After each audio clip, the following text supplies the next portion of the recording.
The story of Gideon begins in a time of darkness. For 7 long years, Israel had been crushed beneath the power of the Midianites. Every harvest was stolen, every crop destroyed. The people of God were forced to hide in caves, living in fear, hungry and broken. Like swarms of locusts, their enemies filled the land, leaving nothing behind. Israel was so impoverished that at last they cried out to the Lord, and the Lord answered.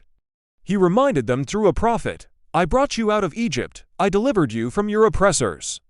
I told you not to worship the gods of this land, but you did not listen, and yet, in His mercy, God was already raising up a deliverer." In Ophrah, a man named Gideon was threshing wheat, not on an open threshing floor, but hidden inside a winepress trying to keep what little he had from the Midianites.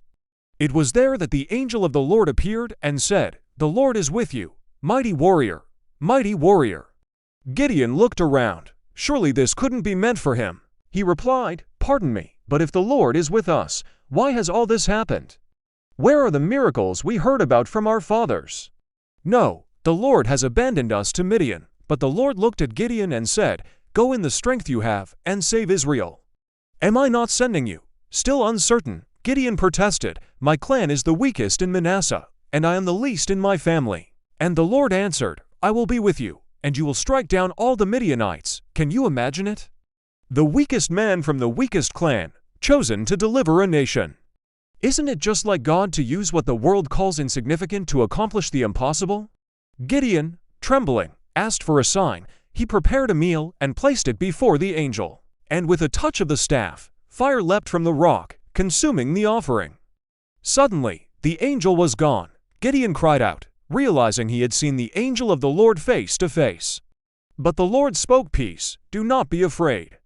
You will not die." Strengthened, Gideon built an altar and named it "The Lord is Peace," but his journey of faith was only beginning. That very night, God gave him a task: tear down his father's altar to Baal, cut down the Asherah pole, and build a new altar to the Lord. Gideon obeyed, but under cover of night, afraid of the people. In the morning, when the townspeople saw what he had done, they wanted him dead. But Joash, Gideon's father, stood firm. "If Baal is a god, let him defend himself." From that day, Gideon was called Jerubbaal. Let Baal contend with him. Soon after, the Midianites and Amalekites gathered again, a vast army, countless as locusts in the valley. But the Spirit of the Lord came upon Gideon. He blew a trumpet, summoning the tribes of Israel to fight. Still, fear lingered in his heart, and he asked God for another sign: a fleece laid on the threshing floor. First, let the fleece be wet with dew, and the ground dry. Then, let the fleece be dry and the ground wet, and God, in His patience, granted both. With an army of 32,000 men, Gideon prepared for war, but God spoke, "You have too many. If I give victory now, Israel will boast that their strength saved them." So Gideon announced that anyone afraid could leave. 22,000 walked away, 10,000 remained. But still God said, "Too many." He tested them at the water. Most knelt to drink, but only 300 cupped water to their mouths. And the Lord declared, "With the 300, I will save you." Would you have trusted God with so few? Would you have believed victory was possible against an army too vast to count? That night, the Lord told Gideon to go near the enemy camp. There he overheard a man describing a dream, a loaf of barley bread tumbling into the Midianite camp, striking a tent until it collapsed. His companion interpreted it, "This is none other than the sword of Gideon. God has given Midian into his hands." Strengthened, Gideon worshipped, returned to his men, and cried, "Get up! The Lord has given the Midianites into your hands, armed not with swords, but with trumpets, jars, and torches." The 300 surrounded the camp. At Gideon's signal, they smashed the jars, raised the torches, and shouted, "A sword for the Lord, and for Gideon." Panic swept through the Midianite camp. In their confusion, they turned their swords on one another. The mighty army broke and fled. Israel pursued, capturing their kings, Zebah and Zalmunna. Victory was complete.